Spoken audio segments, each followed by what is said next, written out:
தாய் தமிழ் உறவுகளுக்கு வணக்கம்.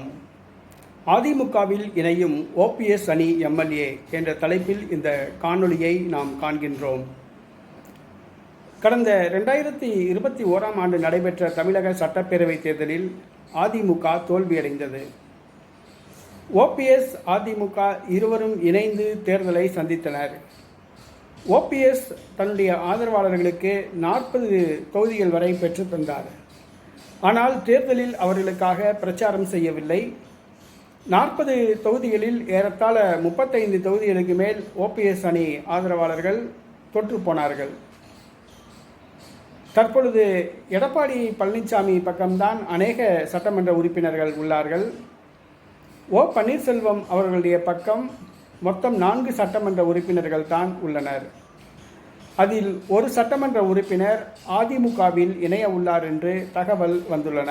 அதாவது ஓபிஎஸ் அவர்களுடைய செயல்பாடுகள் பிடிக்காத காரணத்தினாலும் பாரதிய ஜனதா கட்சிக்கு அடிமையாகிவிட்ட காரணத்தினாலும் அரசியல் எதிர்காலம் கருதி ஓபிஎஸ் அவர்களிடமிருந்து பிரிந்து அதிமுகவுக்கு செல்ல திட்டமிட்டுள்ளார். இதற்காக எடப்பாடி பழனிசாமி அவர்களிடம் பேச்சுவார்த்தை நடத்துவதாக கூறப்படுகிறது. அவர் வேறு யாரும் அல்ல, உசிலம்பட்டி தொகுதி சட்டமன்ற உறுப்பினர் ஐயப்பன். உசிலம்பட்டி தொகுதி சட்டமன்ற உறுப்பினர் ஐயப்பன் அவர்கள் ஓபிஎஸ் அணியிலிருந்து வெளியேறி அதிமுகவில் இணைய உள்ளதாக தகவல்கள் வருகின்றன. உசிலம்பட்டி சட்டமன்ற உறுப்பினர் ஐயப்பன் அவர்கள் ஓபிஎஸ் அணியிலிருந்து விலகப்போவதாக வந்த செய்தி ஓபிஎஸ் அணி ஆதரவாளர்களுக்கு அதிர்ச்சியாக உள்ளது. அதே சமயத்திலே அதிமுகவுக்கு ஒரு மகிழ்ச்சியான ஒரு செய்தியாக உள்ளது. தேர்தலுக்கு வாக்கு எண்ணிக்கைக்கு முன்பாகவே ஓபிஎஸ் அணி கரைந்துவிடும் என்று கூறப்படுகிறது.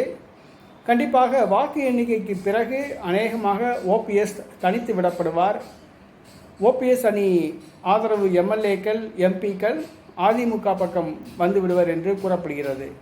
தற்பொழுது உசிலம்பட்டி தொகுதி சட்டமன்ற உறுப்பினர் ஐயப்பன் அதிமுகவில் இணைய உள்ள தகவல் பரபரப்பாக பேசப்படுகிறது.